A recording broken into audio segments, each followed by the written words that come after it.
Welcome to Ministry in Motion, where we explore best practices for your ministry in the 21st century. I'm Anthony Kent. And I'm Derek Morris.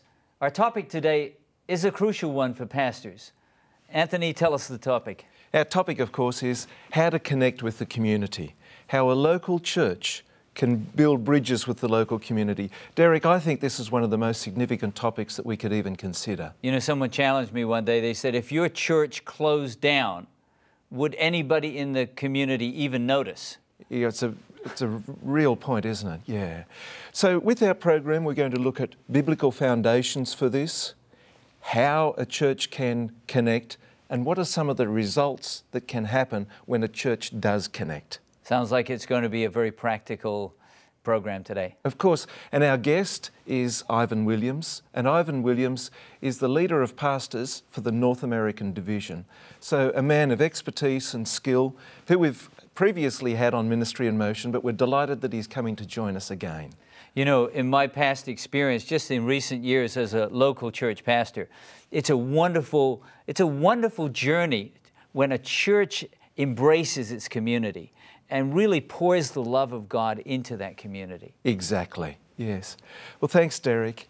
And stay with us. We'll be back right after this break with more of Ministry in Motion.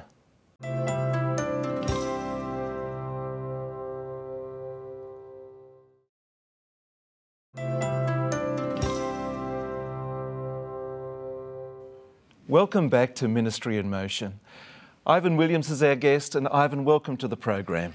Anthony, I'm glad to be back on Ministry in Motion. And we're delighted that you are back. Our topic today, of course, is how to connect with the local community. Right. And I guess what I'm interested to begin with is, are there any biblical foundations? Is there something in the text that indicates the importance or that we should connect with the community? You know, Anthony, I believe they are. I first think of Matthew chapter 5, where in verse 13, I believe Jesus says that you are the salt of the earth. And then Jesus goes on in that explanation later, and he says, if salt loses its savor, it's good for nothing. Yeah. And then in the next verse, verse 14, Jesus says, you are the light of the world. And he's speaking to those in company with him, his followers, his disciples. And in order to be salt and in order to be light, are we lighting ourselves? Are we seasoning ourselves? No, I think Jesus is saying here that we are the salt of the earth. Those who are not yet followers, you are to be their salt. Those who are not disciples, you are to be their light. And that, to me, is an emphasis on community outside of yourselves, reaching people who do not yet know Christ. They are powerful and dramatic images, aren't they? But yes, they're challenging at the same time. They're challenging Christians to be that, yes, to connect rather than isolating themselves and cutting themselves off from the community. So true. These are metaphors, as it were. It's a taste metaphor, and light, I guess it would be a sight metaphor. So these are things that are tangible that Jesus has given an example of. There's also another scripture in the book of Acts, chapter 2. You know, the early church, they were exploding with growth. And I believe it's verse 47 of chapter 2. And I want to read that, Anthony, if I may. Please. The book of Acts. At the end of the chapter, it says in verse 47, they were praising God and having the goodwill of all people. And the Lord was adding to their number every day those who were being saved. It's a wonderful picture, isn't it? It is. It is. And what's important is that they were mingling with all people. And Anthony, I would pose this question to our pastors and particularly to our congregations. How can a church add to their size or to their congregation daily without reaching out in the community where the church exists. It can happen. Exactly, exactly. And when you look at that early church model, the early believers there, what they were doing, of course, they met together. Yes. And they had community together, but it wasn't isolated and cut off from the rest of the community. So true. So, Ivan, in reflecting upon that, how do you see the early church reaching out? How do you think that they did their outreach, in a sense, to connect? You know, that is a great question, and as we give thought to that, I think they were willing to strive to meet the needs of people around them. You know, Christ was their example. He had gone from town to town. He was preaching good news. He healed the sick and he addressed the brokenhearted. So I believe the early church followed Christ's model of meeting people's needs. Yeah. You know, I think we've done a great job as a church of telling the world about Jesus. I think we need to do a better job of touching the world. Ah, that's an excellent point. Yeah. Yeah. Because when we look on at Acts chapter 3, immediately after this passage that we've heard you read, we have Peter and John going up to the temple at the time of prayer, which indicates that they were going to be engaged in prayer, and they met that man with the disabilities. That's correct. They touched him. They touched him. There was that healing, that ministry that took place. Very much so. Yeah. And even though he asked for money, they met a deeper need. Exactly. And they healed him. Exactly. Yeah. Yeah. So there's certainly a strong biblical foundation for connecting. Yes. Do you sense in the community a desire from the community to be contacted, to be connected with the church? You know, Anthony, man, I tell you, we have no idea. I've had the privilege of meeting with city fathers, with those in charge of communities and cities and towns. And one of the things that I have found out is that the church really doesn't realize that what we have to offer is yearned for, longed for by the community. And many times the community doesn't know that a church can address their issues unless we tell them. Generally, when there are tragedies, when there are cataclysmic disasters, hurricanes, tornadoes, earthquakes, you know, they call on spiritual leaders to be a source of healing, a source of calm. But we can do that, yes, but so much more. And we can help communities know that we can help them to be a better society, better community. You know, an image that comes to mind is reflecting on Jesus' light concept. I can't imagine a ship not welcoming the sight of a lighthouse as it's making its voyage. So in the same way, the church, an individual Christian being the light, and that light being welcome, of course, in the community, as a blessing, as a benefit to the community. And also, not just in crisis time, but in the sense of a constant connecting with the community, providing that light. Very much so. And I think that communities are wanting and desiring to connect with churches because we can provide remedies to societal maladies, as it were. We can help with the issues from crime to physical sickness to helping people with physical needs, food and clothes and shelter. Churches can do so. Yeah. Let's expand on that right after the break, Ivan. Stay with us. You're on Ministry in Motion. We'll be right back.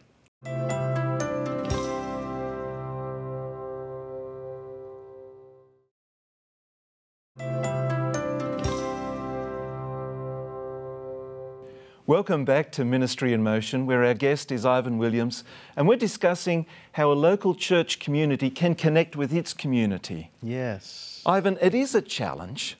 Yes. How do you think the church is going at connecting with the community? Well, I don't know that we are doing the best.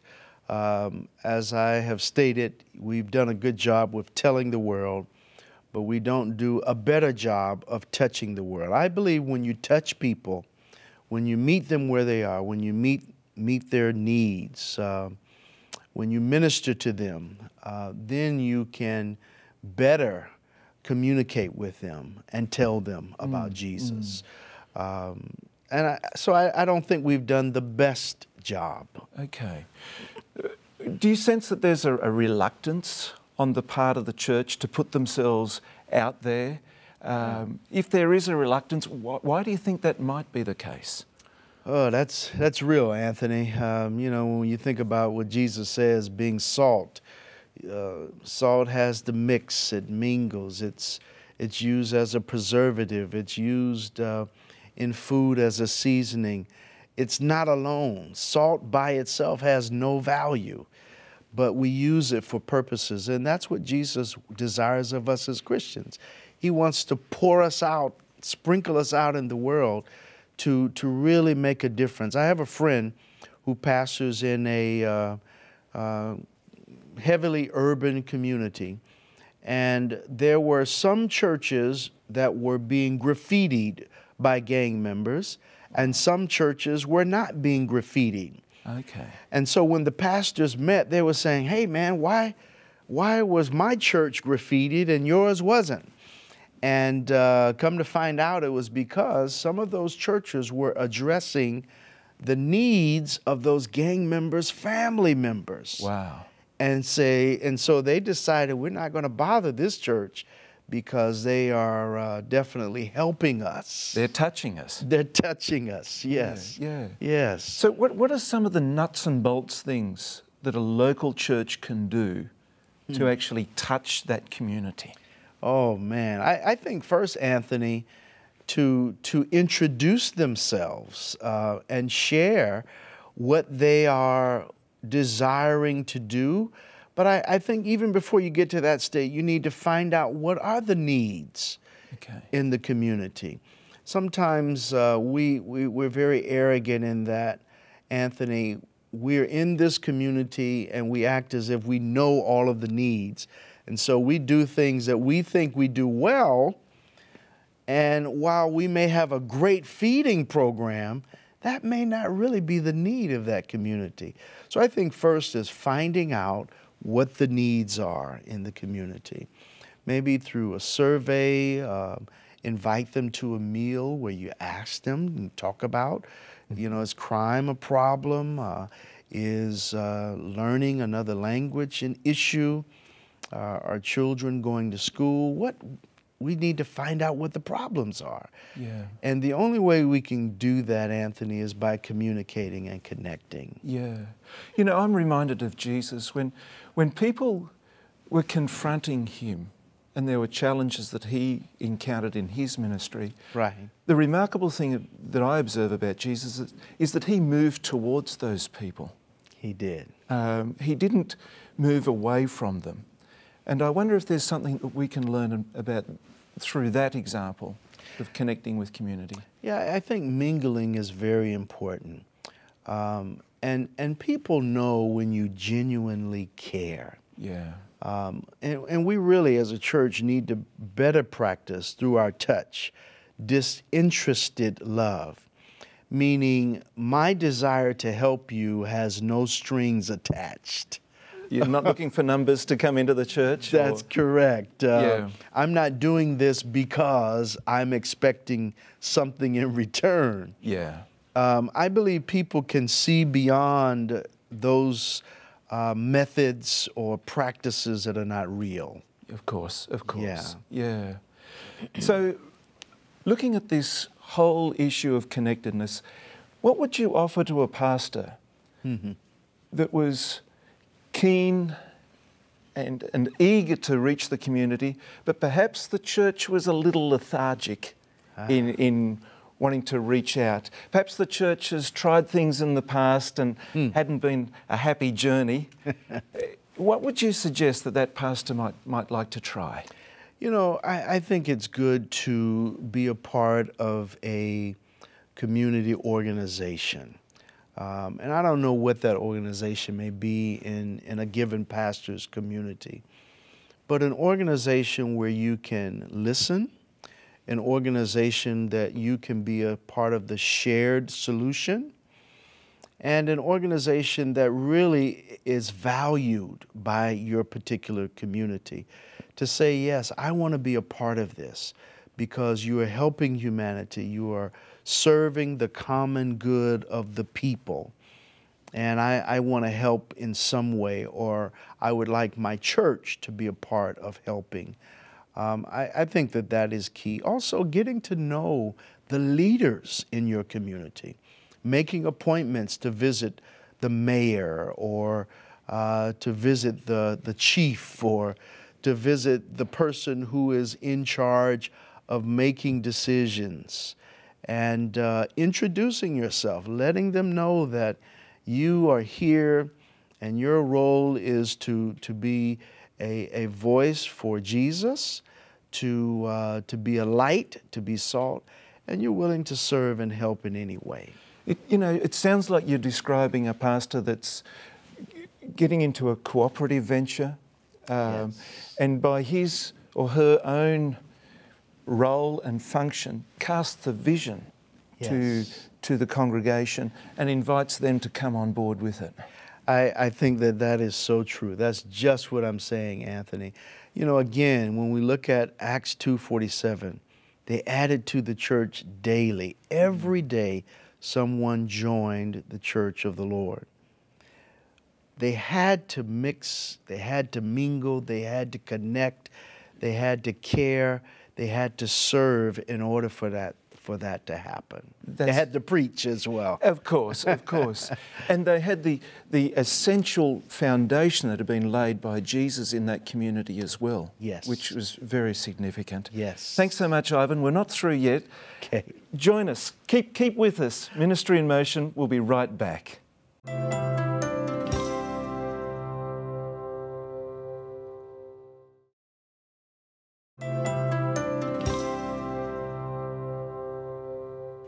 Welcome back to Ministry in Motion, where our guest is Ivan Williams, and we're discussing how to connect with the local community. And joining us in this segment is Derek Morris. Derek, we're delighted that you're here as well. An important topic.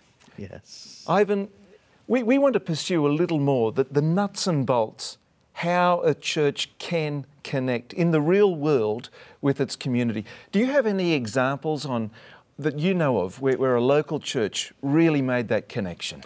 I'll give you an example of my own church that I pastored recently. We had once a month what was called a Friendship Day. And on that Sabbath, we would choose someone in the community to bring in to honor. No, they weren't a member. No, they really didn't have a whole lot of connectivity. Maybe they had a relative or they knew about the church, but they never worshiped with us.